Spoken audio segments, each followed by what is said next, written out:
Well, good morning, everybody, and thank you all for being here. I'm so excited to have you here. Today's show will be streamed on Facebook and YouTube at the same time. So please watch it uh, both places or wherever you can get on. But anyway, I've got a great guest, Andie and Hansen. Want you to she's a caregiver for her husband Craig, and it's an amazing story she had. So I'm just gonna bring her on, and we'll start chatting and have a great time. So let's see. Good Hey, morning. good morning. How Hi, are everybody. you? Good morning, and I'll bring up some comments. I don't know if you just want to make sure you see these. Salute. Yep, I see Salute. She's over here on my right. Yeah, and Um, she's the one I mentioned. We were talking about her, talking to her. yes, Yeah. she's a sweet woman. Her and Naomi Smith, both very sweet, because Naomi was going through similar stuff a month before me, I think it was.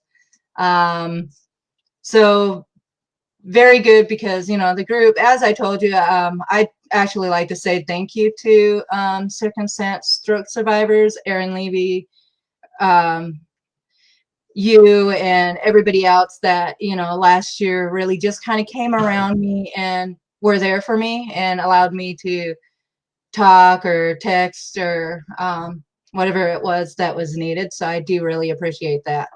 Yeah, it's kind of like my support group too. I'm glad I met everybody as well. And good morning, Mark. Um, and but yeah, this is such a great group that we all belong to because it just helps us all out. So you can see the comments on your side, right over there, just so. Yes, I can see them on my side. I see a lot of good mornings from everybody. Yeah, and there's you were talking about Naomi as well. Yeah.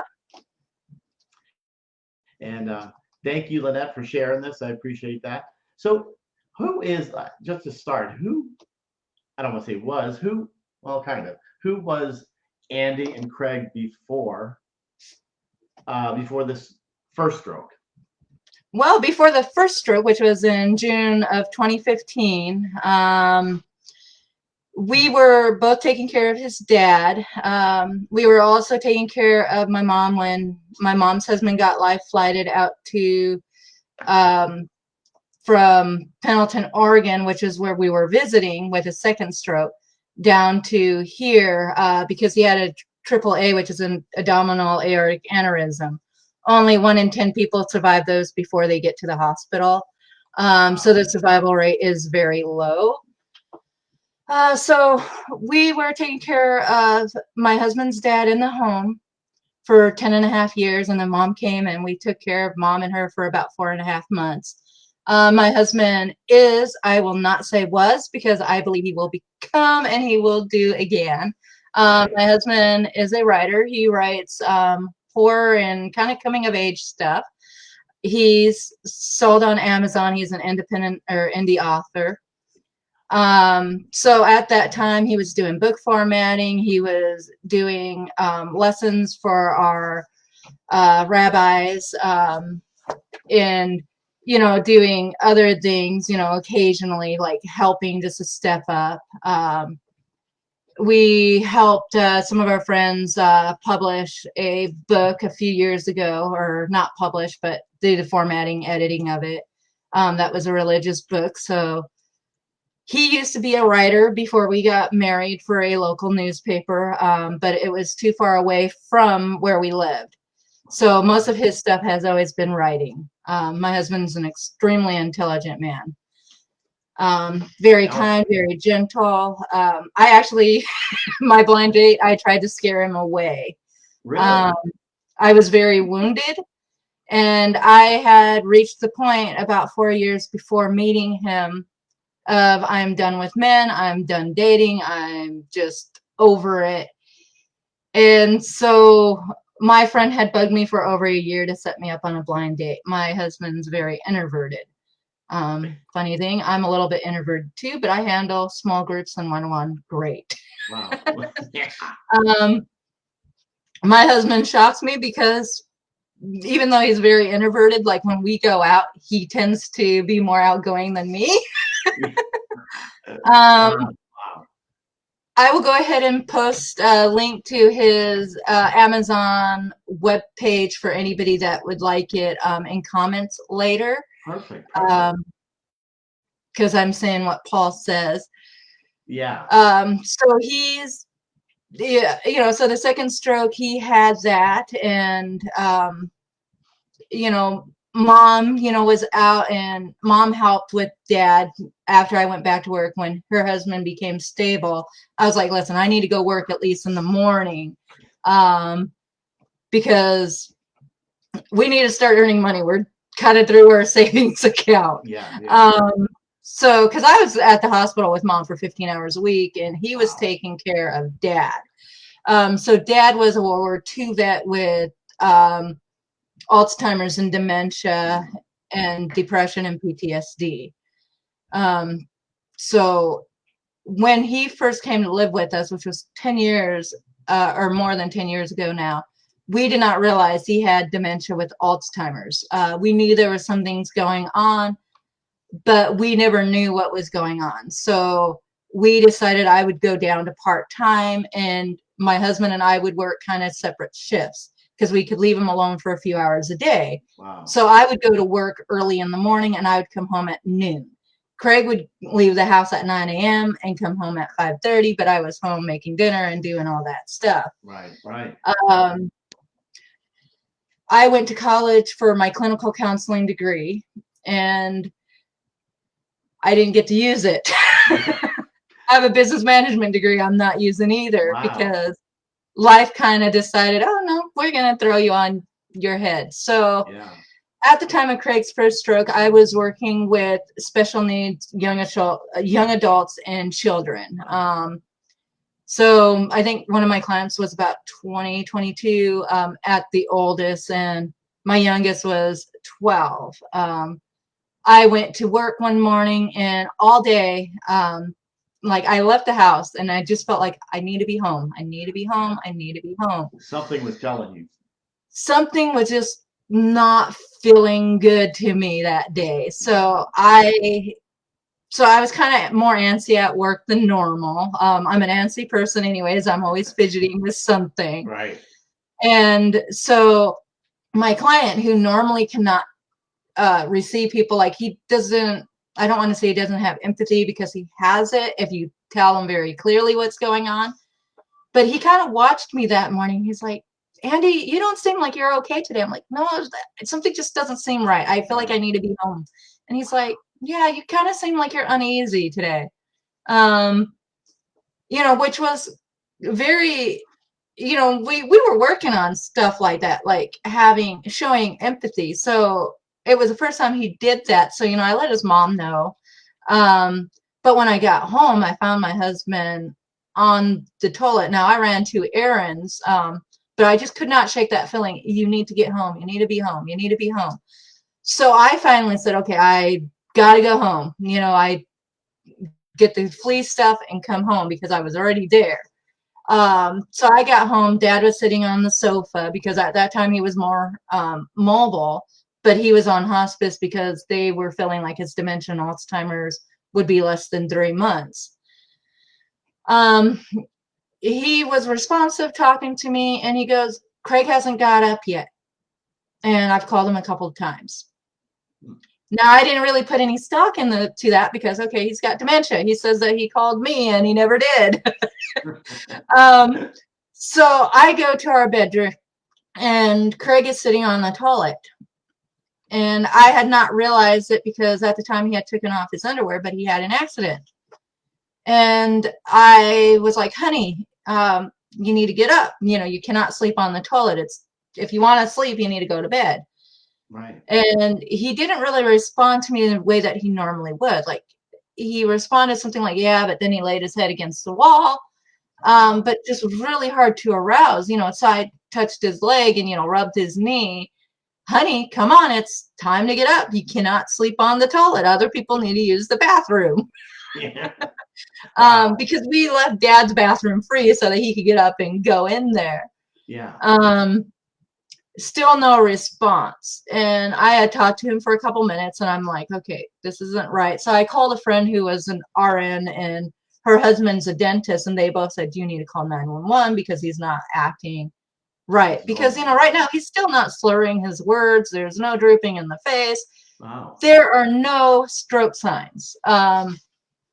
You know, because he was moving his arms, you know, at the same time. He was doing things that wouldn't say, oh, he's having a stroke. So I call 911 and I tell the dispatcher, hey, my husband's not responding to me the way that he normally would. Are you safe? She asked me like 3 times, are you safe? I'm like, my husband's having a medical problem. You need to get the EMTs here. He's not doing anything that would put me at risk. I'm worried about his health. Something's not right. Right. So then she walks me through the stroke thing, and she gets up to raising his hands above his head, and he cannot. Wow. So I tell her he's having a stroke. You know, she did not tell me that's what she was doing, but I already knew this. Wow. So I tell her he's having a stroke. Get somebody out here now. So she has me on the phone for 1 minute at most and tells me, if anything changes, call me back. Wow. What'd you do? I prayed nothing would change. I was so scared because they just hung up on me. Wow. Which is horrible because you would think 911 should stay with you while you're having a medical crisis. Yeah, of course. So the EMTs get there and they're asking me, did he try to take his life? No, he's not depressed. You know, he's usually, there's nothing going on that would make him do that. Right. So I ended up having to deal with EMTs coming. By the time they got him into the ambulance, he crashed. So they had to restart his heart and restart his breathing. Wow. I had contacted, because at this time I still did not know he had a stroke. So I had contacted the social workers from my husband's dad's hospice, and they sent out people during the day right away, but it took them 2 hours. So 2 hours later, I get to the hospital. And they send in a chaplain to talk to me. And they're like, well, do you have anybody that can come? And they go, well, we're sending him to Providence St. Vincent's. So we went to Providence St. Vincent's, and neurosurgeon, he was great. Didn't ask me how did this happen. He was just like, okay, this is what's going on with your husband. The chances of recovery are great, but we need to get the pressure off of his brain. So they did something called a brain drain, and they had that thing by his bed because he had both of his massive strokes have been hemorrhagic, right? Which is horrible because, you know, they come out of nowhere, but sometimes they seem like they're a little bit slower of showing what's actually going on.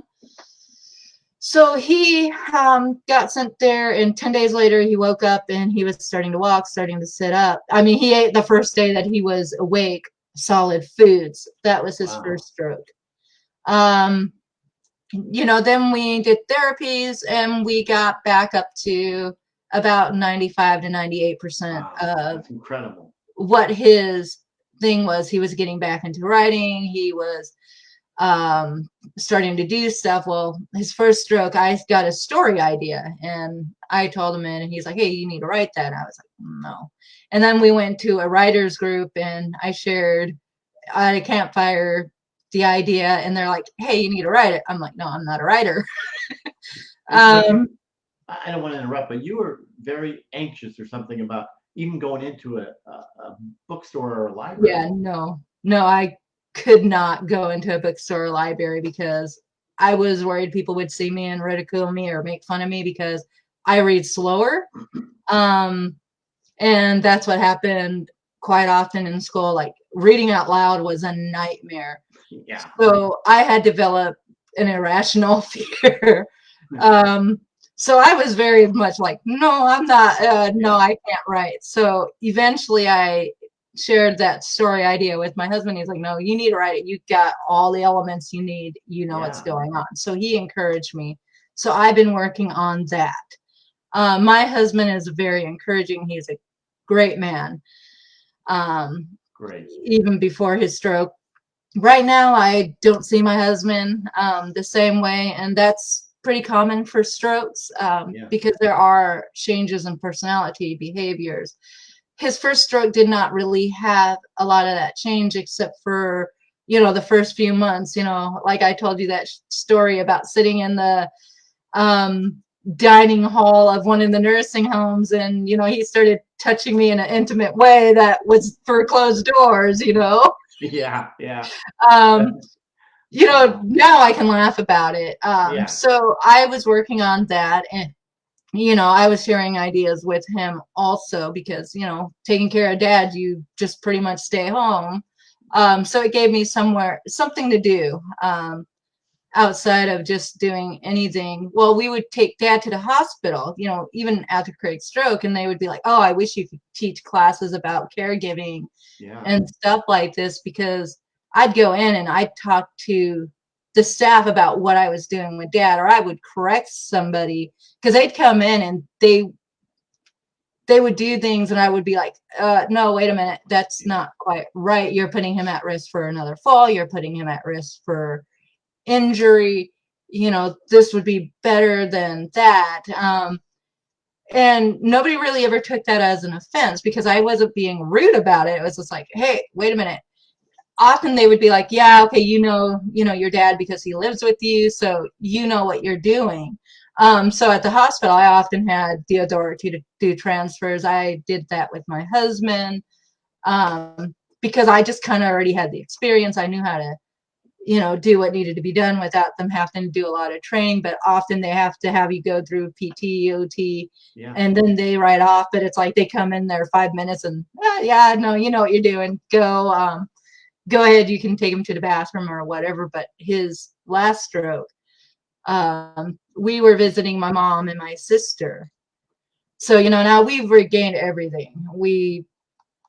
He's writing again, he's talking again, he's doing everything normal again. And so my sister started texting me, after her husband had died, that she was having a hard time. I wanted to go out pretty much right away, but at that time we could not, Right. because I had just found a job, so it was not like I could go out to my sister who just lost her husband, because financially we would not have made it. Right. Plus she said, no, go ahead and just stay home. So we stayed home, but then she started sending me text messages. I'm like, I think we need to go and see my sister, and my mom, because there's some things going on with mom that we need to discuss with my sister. My sister had just buried her husband 6 months before the second stroke. So we decided that we'd go out, take mom to the Pendleton Underground. If you ever get to northeastern Oregon, the Pendleton Underground is one of the best tours I have been on. Yeah, you mentioned And it's still around because there was a fire in the underground tour somewhere or near it. I don't know what's going on with that. But, my husband walked up a bunch of stairs, walked down a bunch of stairs, had absolutely no problems all day. As the day progressed, he started getting congested in his nose, and we were thinking, okay, we're both allergic to mold and other things, which are probably down there, mold and dust. Yeah. So it's just probably allergies. So I didn't really think anything of it, because we're not having any stumblings, nothing. So we take mom and her husband to this casino for dinner, because that's where he picked. We went and we had a nice dinner, and then we came back to the hotel after we dropped mom off and went to the store. I walked the dog, and again, it was like, I need to be back I need to be back. And, I just had that feeling. I got to get back to the room immediately. Same feeling. Same thing as the first time. Wow. So, I try to calm myself. Oh, he's doing fine. We've had a great day, maybe tired, because that's a lot of walking down there, and they're not exactly handicap accessible. I think they might have some parts of the tour that's handicap accessible. They can make some accommodations. I believe there was like elevators and stuff, but he decided to use all the stairs, so I didn't really see about any of their accommodations. So again, I was feeling like I need to get need to get back. So I come in the room and he's wearing, you know, his underwear and his t-shirt, getting ready for bed. And he takes his evening meds with the chloracetine HPP, which is the blood pressure med one, for allergy and cold. And he, you know, so after he takes that, you know, he's talking to me and we're talking about stuff, you know, and, you know, it was kind of like we were talking about not being intimate that night because he's like, I don't know if I'm sick or if it's something. And then all of a sudden he started,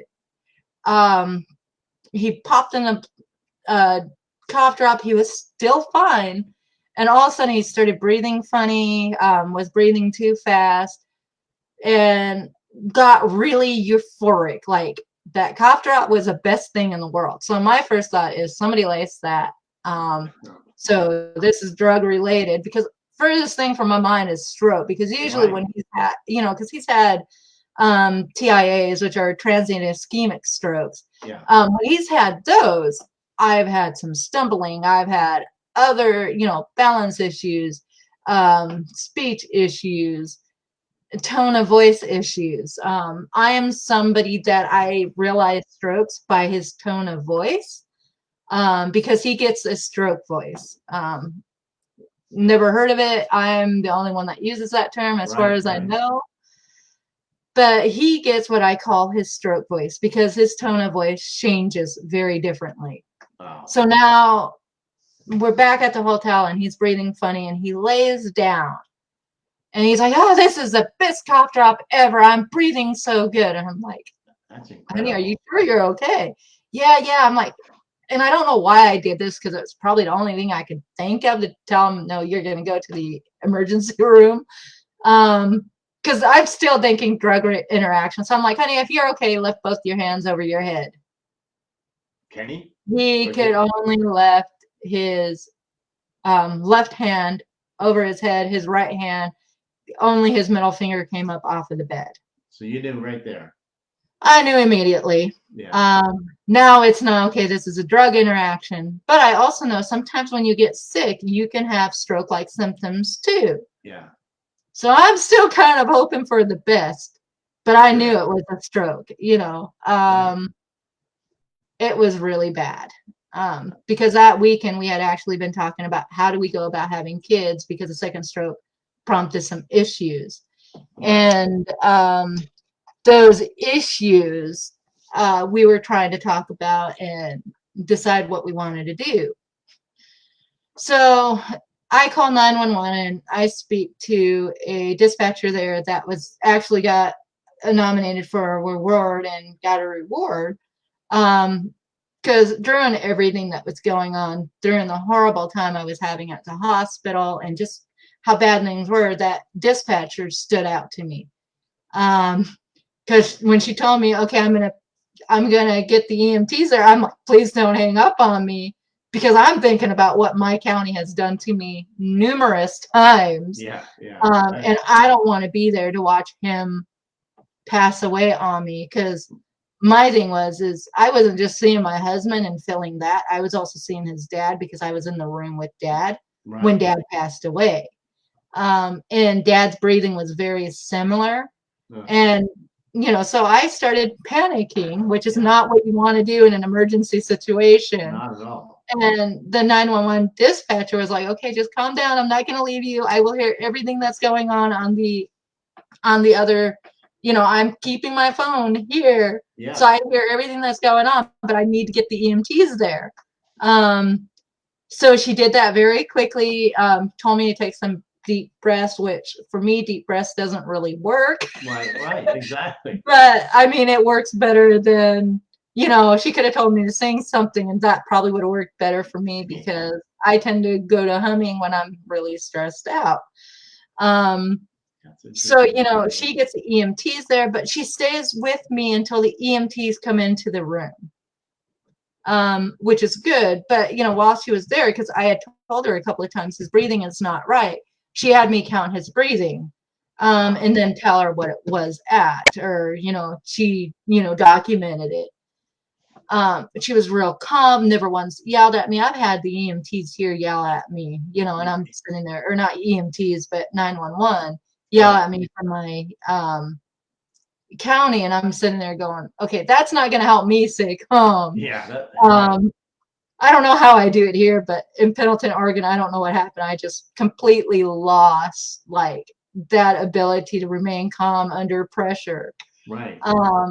So the EMTs get in there and they do, I want to say it was a code 3 where it's light, siren, critical patient. Wow. How far was the hospital?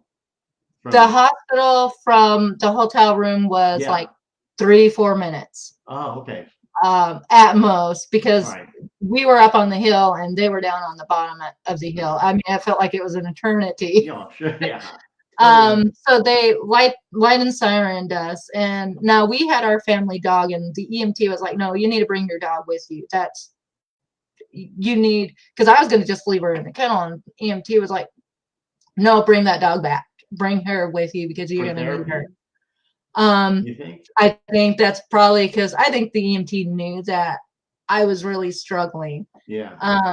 Because we just had buried his dad in December of 2018.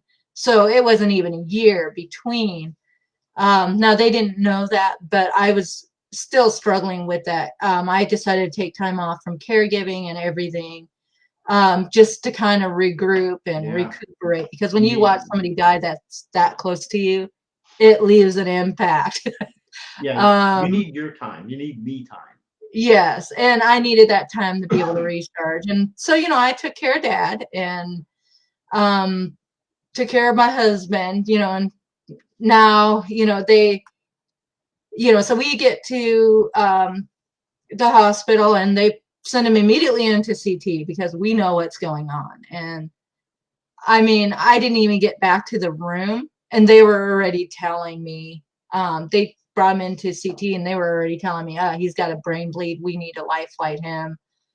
And I had asked him, I'm like, please send him to Portland. This is where it went really bad very quickly for us.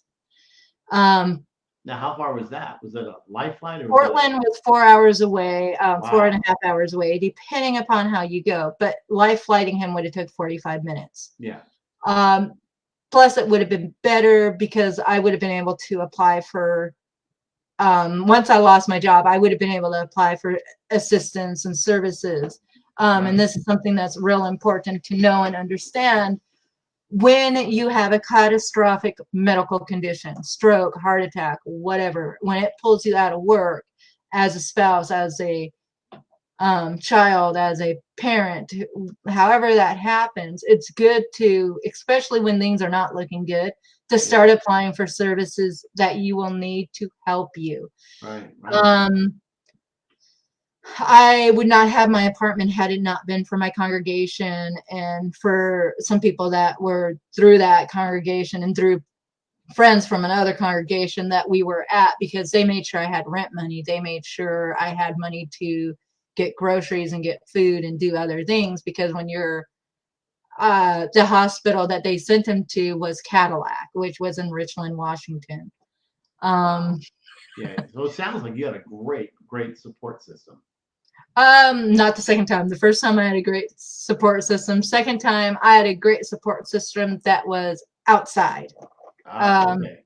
Not people that were necessarily there physically.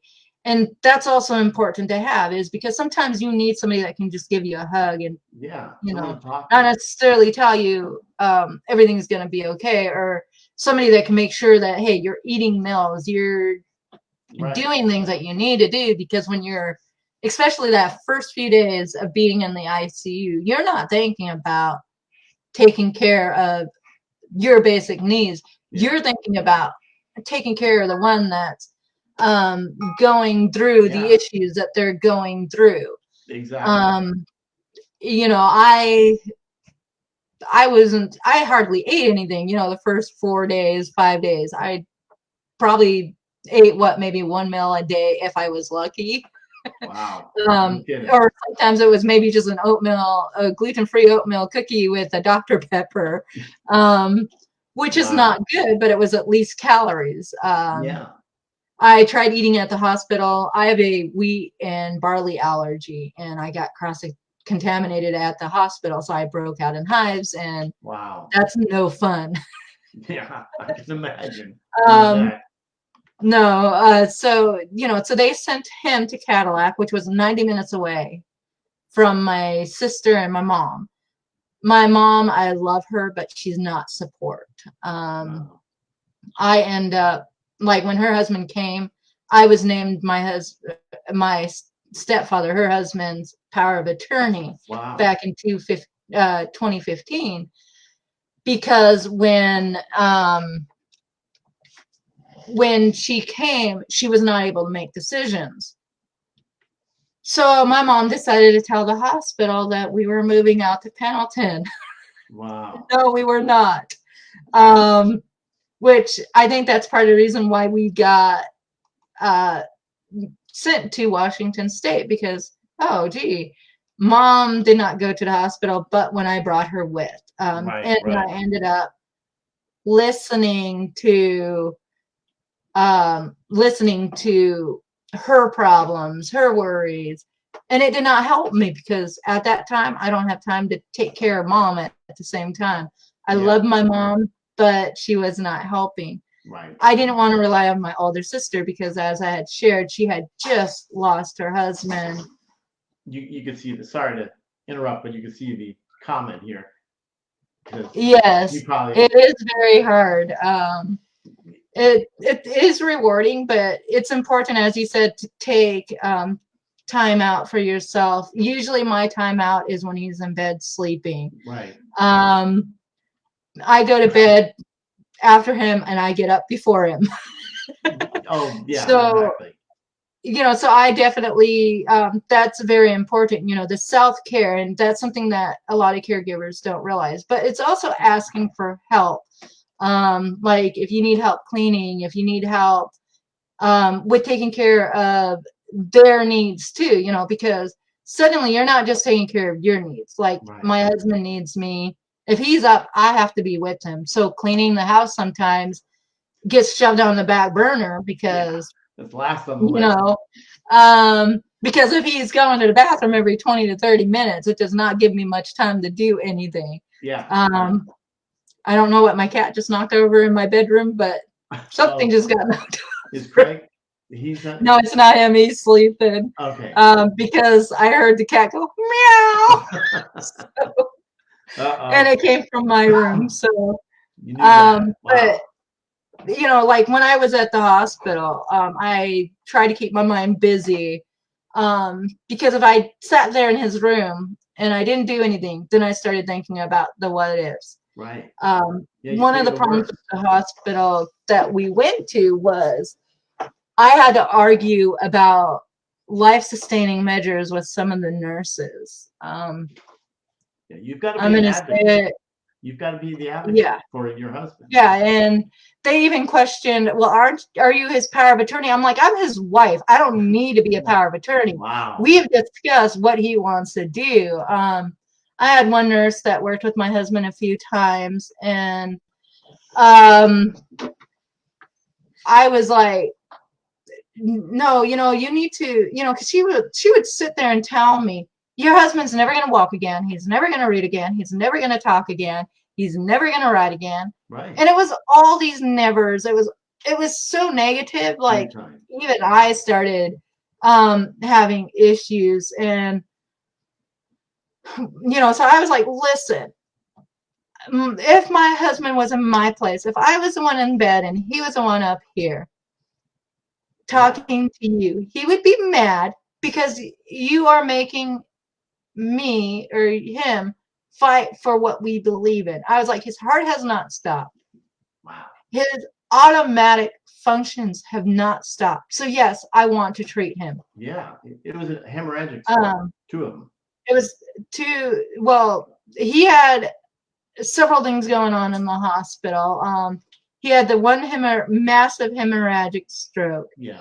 And then he had a bleed that was between his skull and his head, but the neurosurgeon was like, oh, I don't feel comfortable operating. I'm like, then you need to send him to Portland where his neurosurgeon is. Period. Yeah, it's just crazy. You see that? You have to fight for, someone that. Oh, I had to fight for everything, which is why when I first showed up into the group, it was like I really had a very hard time. I know Tamara, I want to say her name is, and I'm pretty sure I'm slaughtering the name. She was another one that was there for me when I was dealing with it because she understood some of the background. But the problem is Oregon and Washington, they kind of different. Yeah, it sounds like it. I live in Oregon, but because I sent him up there, I was unable to start applying for services. So I was constantly having to argue with them about life-sustaining measures, my husband's right to live. So after that, I went to his bed because he walked out kind of in a huff, and I went to my husband's bed, and he was crying. He had PBA, so he knew. Yeah. He knew what was said. Yeah, you so can understand. I understand. Yeah, because even if because I was told the first time in 2015, oh, he can't hear you because he's unconscious. Yeah, but I still spoke to him and I told him, honey, you've had a massive stroke. They're going to send you over to St. Vincent's. I love you and I'll be there shortly. Good. Yeah. That's all I told him. A few months later, we were talking, and I want to say we were heading up to my mom's to visit my mom's with Dad. And he asked me, he goes, did you tell me something like this? I was like, yeah. He's like, I have a vague memory. Like, I remember you saying that to me. Yeah, yeah. So I knew that he heard everything that was being said in his room. So I went up to his bed and I said, honey, I grabbed his hand. Honey, I know you just heard everything, but they're wrong. It's going to be a long road. You'll write again, you'll read again, you'll talk again, you'll walk again, you'll do everything again if you put your mind to it. Right. So he, came back. Every time I would leave that hospital, he would get worse. Wow. And it was, I went home one day to take care of stuff, for like getting warmer clothes because, that part of Oregon is the southeastern desert, I want to say, because I know Pendleton is considered the northeastern desert of Oregon still. Right. So it's kind of a cold area. At night it got cold, but in the day it would be nice and warm. Right. So I needed something that I could wear that would, that either I could throw on a sweater or do something, but I did not have enough in Pendleton for that. Plus I only packed for 4 days worth of clothes. Yeah. So eventually I had to come back home and deal with it. Yeah. You didn't expect what happened. A second stroke. No, I never. I mean, it was the furthest thing away from my mind because he was starting to regain everything. He was, he was able to be left home alone while I was working. He was working out 3 times a week at the gym. He was doing other things. So it was the furthest thing away. But, the second hospital, the neurosurgeon was like, well, tell me about how you got here today. I'm like, it's a long story, right? So I told him I'm still trying to figure out how we went from talking about how do we have children now with some of the issues and he cut me off and said, just take that off the table. It will never happen. Wow. Wow, another stab in the heart. I mean, it crushed me. But the nurse that I had that night, and I just thank God that it was this particular nurse. She was an older lady, probably about the same age as my mom. She came up and put her, arm around me, and she's like, let's not worry about that right now, honey. Let's just focus on what's going on right now. I'm like, I don't know how. Yeah. There was no warning signs. This came out of nowhere. Wow. And then I had like people come into the room and say, hey, it's your, they wouldn't say it directly. Like it wouldn't be, it's your fault. It was, oh, I've noticed men, of this age group, when they have stroke, it's because of their diet. Okay, so I do about 98% of the cooking at home. Right. Wow. So I started feeling like it was because of me. Now my religious leaders, my rabbis, Sure. one day I ended up calling them because it was after having another argument of life-sustaining measures with one of the nurses, where I went and I said, hey, um, so I went to my rabbi and I talked to her for a while and said, um, Help me. what am I supposed to do? Am I wrong? And she couldn't give me those answers. It was just, hey, you just have to deal with it. Right. That's incredible. But she was like, okay, no, you're not wrong. So she would talk to me about it and I would repeat back some of the things that the nurses would say. And she finally, we have a female rabbi. I'm just calling her rabbi so that it's easier for people to understand. I I figured could that. use the correct term for it, but I just want to make it simple for people. We also No, have a male rabbi, but I just want to make it simple so that people understand what I'm saying. sure. So so I sat down and I spoke with her and I was crying and she goes, well, because I was like, he's my whole world. I have nothing, when he dies, I literally have nothing. He's everything. And she's like, well, what do you mean by that? I'm like, I don't know what to do. So I started talking to her because I was in so much distress from the whole conversation with that one nurse that worked a couple shifts with my husband. I think it was at least 3 shifts because, they're 12-hour shifts. So it's like almost every time she was in the room, oh, you should just let him die. You're not being fair to him. He wouldn't want this because it's a quality of life. Now, the whole time the doctors and nurses are telling me, hey, it's a long road. It's going to be a couple of years of rehab. It's going to be a couple of years of healing. So I wasn't getting that from the doctors. I was getting that from the nursing staff. So my rabbi finally said, you need to tell them that you feel like they're saying pull the plug already. And just use those exact words that you used with me because they need to understand. So I did that. I decided to stay for a meeting for the evening round because I wanted to confront the team. Yeah. I did not want to cause trouble, but I wanted them to know, hey, I feel like I'm being told to just pull his plug already. And this is not okay with me because I feel like I have to argue my family values. Yeah. In my counseling class, I learned, because I've done a lot of counseling classes, you don't make people fight for their values.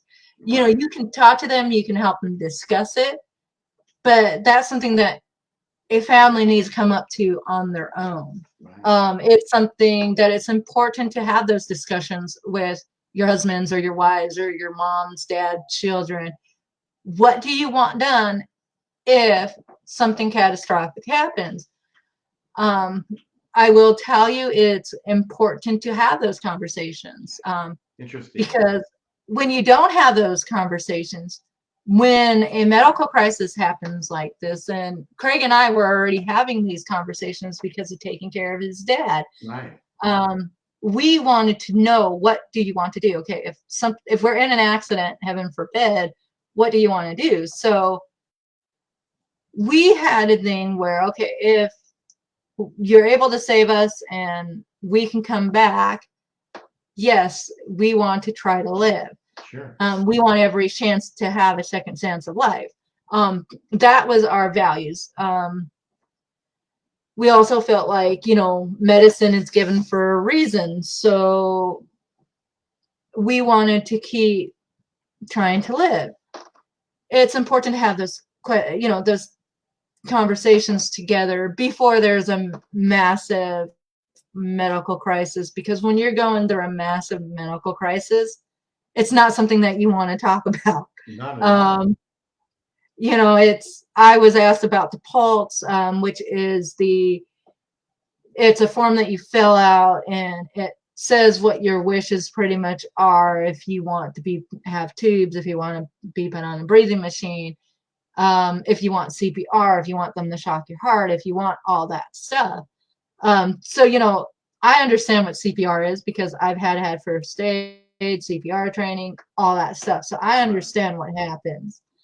I even had to argue with that. Well, will your husband really you know what, if there's a chance, and his heart did not stop. So, I pointed that out, and I finally got to the meeting, and the doctor was like, well, we never said anything along those lines. So what happened? Why do you feel that way? So I told him, I'm like, first nurse, she was great. Second or third nurse, I feel like I have to argue with all the time when they're overseeing my husband. One of the things I noticed with, and other patients even said it, is in the ICU, that particular hospital had a very negative attitude. It was very much doom and gloom. Even like patients and visitors had bad attitudes. Like my mom had told me while my husband was in the hospital, which did not help. Well, that's just the hospital you go to die to. They should have sent him to Portland. Wow. Well, that's not encouraging. So it was, I was in a pretty toxic environment. Right. Thankfully, I had worked on, a couple years before, worked on a self-care plan in my degree. So I already had that going on. Right. So I knew to do things like I would color in, the hospital.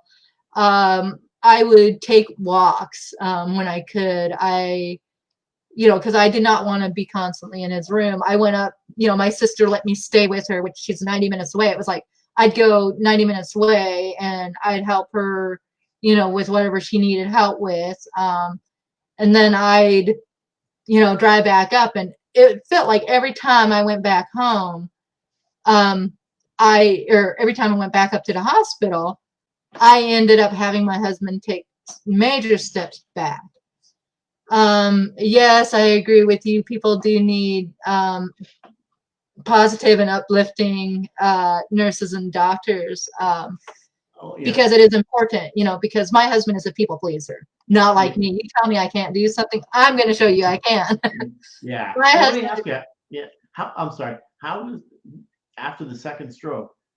How was speech? Did you have to go to speech therapy, OTPT, or has he ever been told like me, I plateaued after 1 year?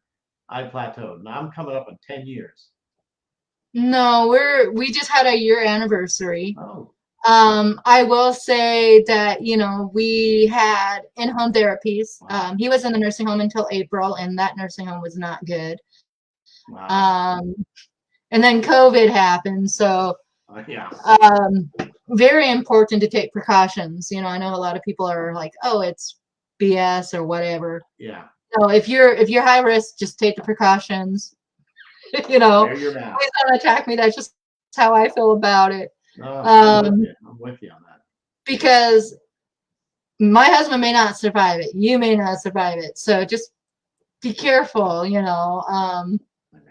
do what you need to do to keep your health safe. But yeah, so he went first to rehab because I did not feel like he would be safe at home because he was a 2-person assist.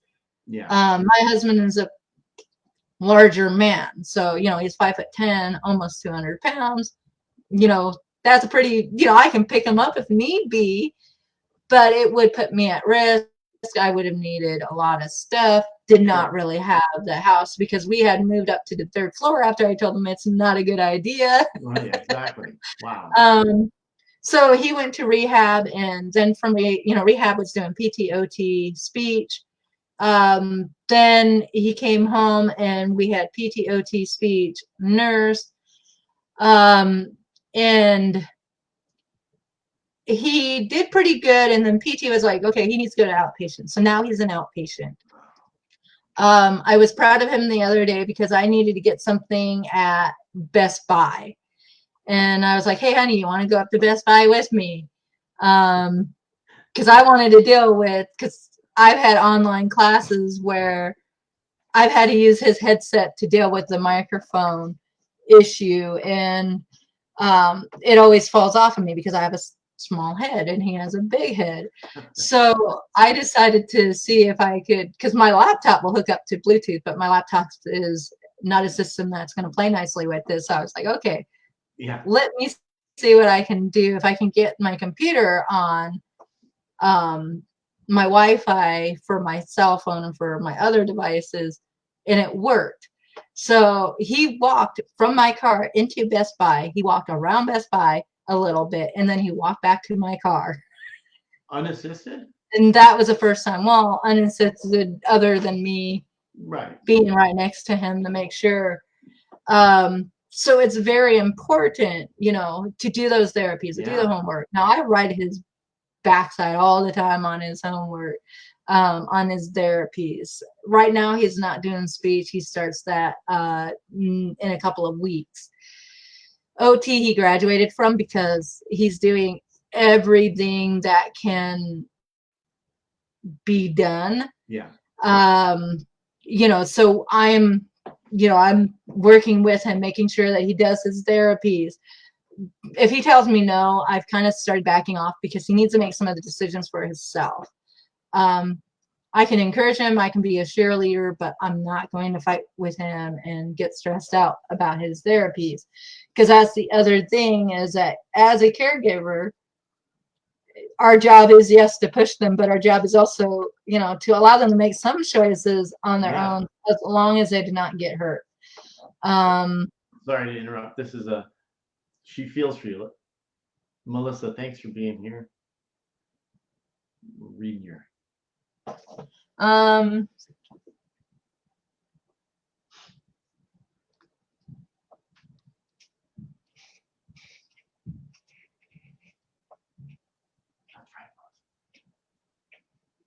Yeah, the thing is with the VA, they, you know, my husband's dad was on VA too. Right. They were great. I mean, they helped. They did everything that was needed. Well, my husband's not military. Right. Neither am I. I kind of wish I would have served. I wanted to, but ended up deciding not to. You know, or at least we were at peace. So I was like, well, kind of don't really need to. Although I think we might have been in the Middle East shortly after I decided, oh, we're pretty much in peace. So neither one of us have served. Probably had he not made it, I probably would have just said, okay, well, I don't really have anywhere to go, so let me just do this. Because, I mean, he at least made it. So now we're dealing with, his doctors are great. The insurance company, I have form signed from him that names me as his representative, so I can speak to the insurance company. Perfect. Getting the POA when you're like my husband and I were, well, I might be able to get it now since he's on Medicaid a little bit easier, but Craig and I have had that discussion, you know, so it's important to have it. Make sure that you have the stuff that you need. Right. So, you know, so we had speech come in, and, you know, she was like, well, you know, he's kind of at a plateau. I disagreed with it. Wow. Because no, he has not hit a plateau. You know, he's had several UTIs. You know, that's been something that we've been dealing with. Right. No matter what we did, he was getting UTIs. And they've been ongoing since January. So since before he came home, finally urology was like, oh, we're just going to put him on a low dose of antibiotics for the next 3 months. And hopefully that will clear it out of his system.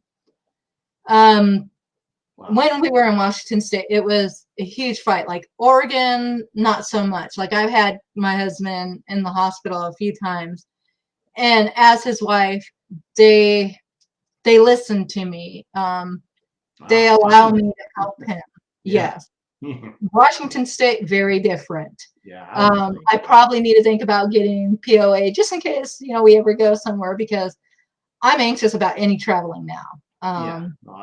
Because I could not imagine going and seeing family in Oregon, or not Oregon, but Washington, California, or Illinois, and having something this catastrophic happen, because it's not like I'm going to go back home.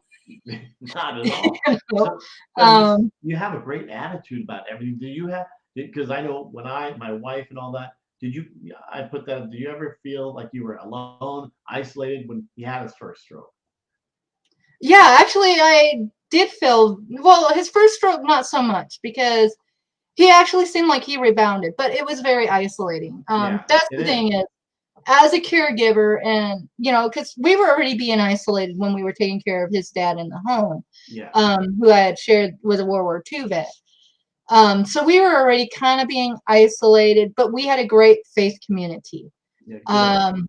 Our faith community was great. They kind of, even though we weren't invited to a whole lot of things because often we said, no, we can't do it.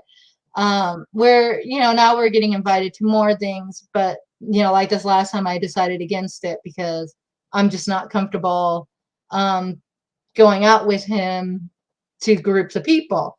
I'd rather keep him away from people right now. But yeah, isolation is something that definitely happens for caregivers and their family or stroke survivors. Yeah. And the reason why I'm believing is because a lot of times people don't know how to deal with the change. Like my husband's had personality changes. He used to never yell at me. He's cried a few times, but usually I can track why he's crying, but now he'll yell at me, he'll get mad at me, he'll pound his walker down on the ground if he's frustrated. Yeah. He's not aggressive, but those behaviors can be very off-putting. Yeah. People don't know how to deal with serious, especially friends. They don't really know how to deal with that. So it's important to, if you can find a stroke support group or even, be online, because I know, as I said a couple of times that, the stroke survivor, second stroke survivor, I care for you, for those of us like Naomi, and Salute, it's good for us to have places online that we can go to and we can share our story because, like right now you're not going anywhere pretty much because a lot of things are canceled. Right. But yeah, it becomes isolating because all of a sudden your friends don't know how to deal with you when you suddenly get upset about something, and normally you can say what you're feeling in a lot more appropriate ways, Yeah. So yeah, I do believe that some of the isolation happens. Yeah. How about? I think some of it has to do with, like a lot of people are like, oh, how could you take care of your husband's dad and, your husband? Like I've been told by people to leave my husband. I'm like, no, my vows were not till sickness do us part. My vows were till death do us apart. That's right. I've had, that's hard to deal with. So yeah, it's very isolating, but then there's also the aspect of, all of a sudden your personal hygiene isn't what it used to be. Yeah. Exactly. My husband also now has aphasia, which is very mild. It's been improving, but it's something that we've been working on. But getting him to hold a conversation with me at times is very difficult. Like we watched a movie one day and he was like, well, that was a strange movie. Well, why was it strange, honey? What did you, because it was about aliens. So I was like, well, I didn't really, because it was more of aliens had good intentions, but their intentions were really not being received as they intended them, which is not your typical trope of everybody's, and I'm sorry, that means a storyline or a story plot for my non-readers or non-writers out there. Because your typical, story in that is, aliens are out to conquer and destroy you and kill you and take your resources, or vice versa. So I was trying to, because that was not, so I was like, well, that wasn't really, the same as, what normally is, but I didn't see it weird. Well, later we had talked about, like the next day I waited, I was like, well, what did you find weird? Well, he was not understanding, like he wasn't connecting all the things. So there are some issues of holding, like there are some mornings where I'll tell him, I'll set up his clothes on his walker and I'll tell him, get dressed. And he, I'll walk away and I'll start doing other things because I have to do stuff sometime, it's hard to get stuff done. So, I'll walk away because he's safe while he's sitting in the toilet, getting dressed, he's safe. So I'll walk away from him and I come back, like maybe I'll walk the dog, or maybe I'll go in and clean up the dishes because I didn't get a chance to do it the night before because I just really do not want to mess with cleaning again. Yeah, I'm tired of that. But I try to get that stuff done, at least once a day. So but then dealing with that and dealing with his needs, then I'll walk back to the bathroom and he's still not dressed. Naomi, part of, if your husband has speech and processing issues, that can lead into a lot of problems. I've noticed because I tend to talk fast, and I know that I have to slow down for my husband, but then I also have to allow him 30 seconds to a minute of response time. Yeah. So, that's another change. And when you have friends, they don't realize that if they're talking to him like they normally do, he might get lost in conversation. Yeah. So there has to be a lot of patience. Yeah, I understand. So Melissa wants you to reach out to her.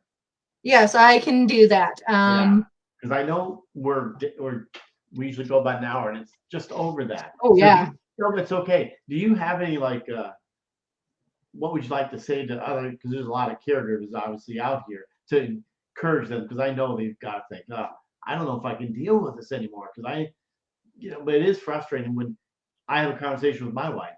Sometimes my aphasia kicks in. Mine's not bad, but sometimes it goes in stages, and she has no idea what I'm saying. But when you're answering for somebody, I know what you're saying with people that don't know what aphasia is. So. Well, aphasia is something that affects language. So it's either you misuse words or, like a good example of this is when we were in the nursing home, my husband said he needed my lead vocals. Yeah. I do some singing too.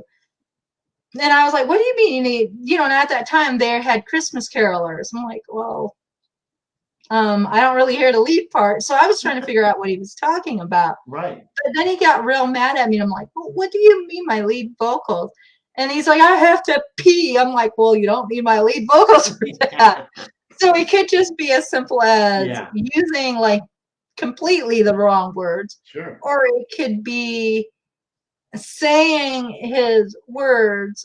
They can be the correct words, but in the wrong order. So, so aphasia, I'm still learning about that. I don't know much about it because it's newer to me. But it's I have somebody. processing.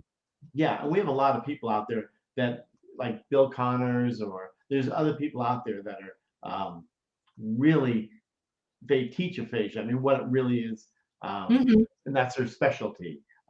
So it is neat to see these other people that are on shows like Bill Connors. If you've seen him out, he's been doing aphasia. I've seen him. But right now I'm trying not to add anything into my husband's therapies that he's already getting because I don't want to overwhelm him. Because it's not good. If he gets overwhelmed, it's not good. I will say make sure that you're asking for help when you need help. There's nothing wrong with asking for help. I've had to learn to ask for help. And sometimes it's just to have somebody listen to you, listen to your struggles, speak to you about your struggles. Sometimes that's really all you need, but it's important to also find, like, if you can get involved in a support group, get involved with people who are going through the same thing, because that will help you not be as isolated, but at the same time, know that it's okay. Like, if I know my husband's on Medicaid, Medicare right now, but to start their services, if you have not done that yet and you need to have like additional help, you can contact like your local DHS office and they can actually get you into speaking to the right people. I don't know, because I know that everybody's from different states. Sometimes even the adult protection services can lead you into the right direction, like if you have questions. I think part of the reason why I'm handling it well is because I do have outlets. Like I write, I'm also working on a caregiving book, and that's some of the things that I'm working on, is talking about the beginning experiences, but then you're also going through the experience after everything happens, after they come home.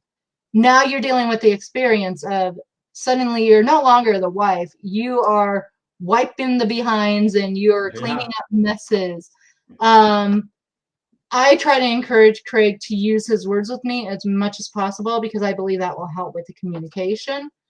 But also remembering people that have strokes, their brain's been affected. You don't know how their brain's been affected. So just kind of having more patience.